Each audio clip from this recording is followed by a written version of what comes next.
こんにちは。テスラ全力チャンネルのタイツです。今回は昨日行われたイーロンマスク2期のツイッターの経営状況に対するインタビューをご紹介します。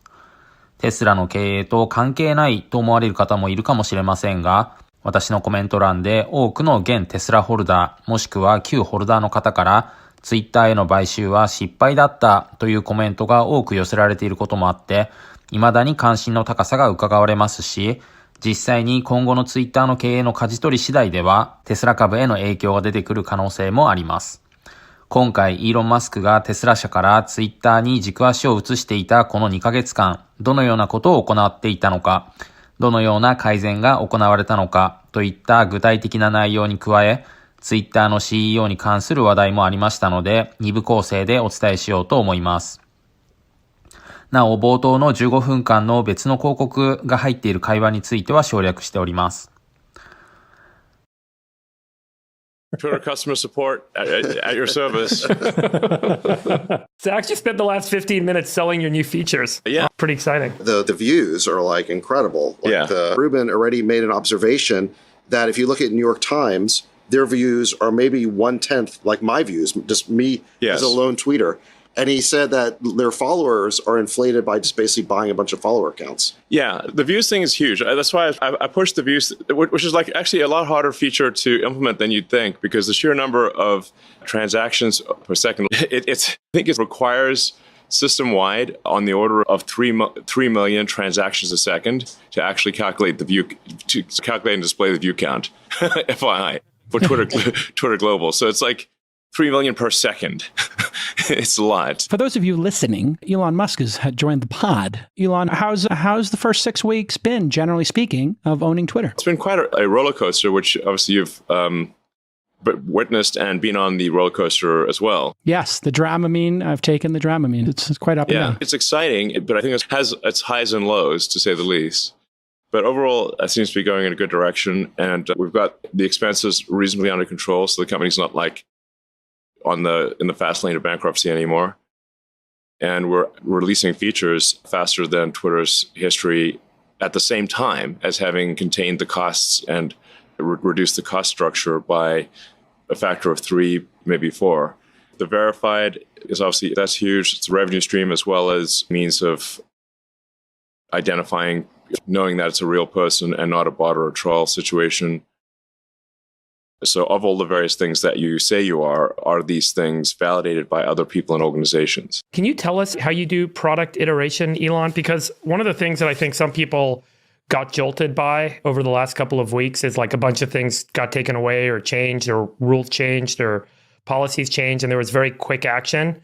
And then people had all this negative feedback about the quick action without communication. But your extraordinary talent is to iterate product to success. Can you just maybe share with people how you do product iteration in this context to help them understand how some of these decisions get made and why moving quickly is so important and just how you're doing this? I'm a big believer in, you want to look at the net output. So it's what's the batting average? If it's like baseball, the point is not that you like hit the ball, but it's how many home runs you get and how, like, what's your actual slugging percentage. Yeah, slugging percentage. Yeah. It's like you're going to swing for the fences. You're going to strike out a bit more, but we're going to swing for the fences here at Twitter, and we're going to do it quickly. And I think generally, like, my error rate in being the chief twit will be less over time, but in the beginning, we'll make obviously a lot more mistakes because I'm new to I'm like, hey, I just got here, man. So if you look at like the actual amount of improvement that's happened at Twitter in terms of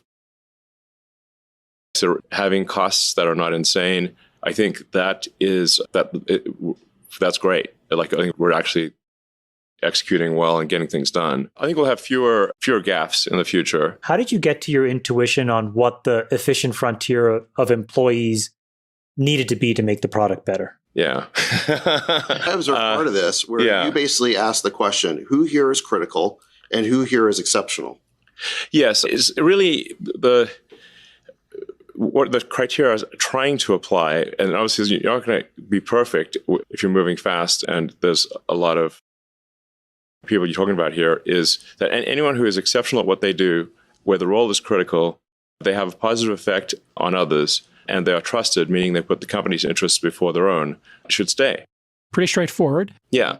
And it also is up for working hard. I would have not was not Twitter's prior culture. Yeah. Were you surprised that the intersection of that circle and the people that left was basically 25%? Were you surprised it was that deep, or did you think your intuition was like, it's probably somewhere in here? I think you could just stand back and say, without knowing how many employees Twitter has at all, and say, how many people are really needed to run Twitter? Let's say you don't know what the employee headcount number is at all. How many people are needed to keep the site operational? Let's say, excluding product evolution, you basically have to keep the servers going. And you have to have customer sort of a support function to take down material that is in violation of the law. How many people? What's the minimum number of people? That's in the hundreds, probably. It's not exactly. It's not like a giant number. Yeah. Twitter still has like 2,000 people, right? Yeah, we still have 2,000 people. It's not nothing. And actually, there's actually on the order of like almost 5,000 contractors. Like Still. almost all of the what's called trust and safety work, which is the support functions for the site, are done by contractors. You're doing a lot more to take down hate speech than the company previously was doing. Yeah, absolutely. Hate speech impressions are down by a third and will get even lower. Maybe you could speak a little bit to what we discovered, I think, in those early weeks, which was the incentive previously was to create as many accounts as possible. And there were a lot of quick fixes to lowering all these, what people might call bot accounts. In some cases, it was people opening many millions of accounts. But we discovered this very early. How easy was it for you with the tech team to maybe lower the bot count and all the fake accounts? Maybe you could speak a little bit to that, because people have seemed to think that, gosh, it's a really hard thing to get rid of bots. And it turns out it isn't. We still have a fair number of bots in the system. I think the incentive structure, the way Twitter was set up previously, was this relentless focus on what they called MDAO, which is monetizable daily active users. Although I would say the monetizable part is dubious. But at least things that appeared to be monetizable or could be passed off as monetizable daily active users. So this created an incentive to turn a blind eye to fake accounts. So if the incentive structure is like it's the appearance of monetizable daily active users, then it's a strong incentive to pretend that a bot is real. And that's what happened. We've taken a lot of steps to reduce the bots and trolls situation. So many. And I think you're seeing that in the usage. Like, it's not like relatively rare to have your replies filled with crypto scam. はい、いかがでしたでしょうか。今回はイーロン・マスクのツイッター経営に関するインタビューをお送りしました。ツイッターの全経営陣が何年間もかけて取り組めてこなかったことをイーロン・マスクが陣頭指揮を取ることでたった2ヶ月間で改善されていることが分かったと思います。なぜ短期間でこうした本質的な改善ができたのか。それは優先度の低い多くのことをやろうとするのではなく、重要なことに集中して取り組んでいるからなのです。イーロン・マスクという人物はスタンフォード大学を2日で退学してペイパルの元になる会社を創業した後、スペース X で民間人初の地球周回旅行を成功させたり、テスラ、ニューラリンク、ボーリングカンパニーを創設、同時に経営するなど奇抜なスタイルに注目されがちですが、今回のインタビューで分かったのは、厳格な収支計画に基づく高い経営判断の精度と素早く行動するという機動力です。イーロン・マスクも私たちと同じ人間だからこそ、間違うことはあってもこうした偉業を達成し続けてこれているのは、少しでも多くの打席に立って正解にたどり着くまで粘り強くホームランを狙う、これが彼の経営スタイルなのです。インタビューの内容は長いので前半部分のみお送りしましたが、続きが気になるという方がいたらコメント欄に書いていただければ明日公開しようと思います。最後までご視聴いただきありがとうございました。それでは次回の動画でお会いしましょう。バイバイ。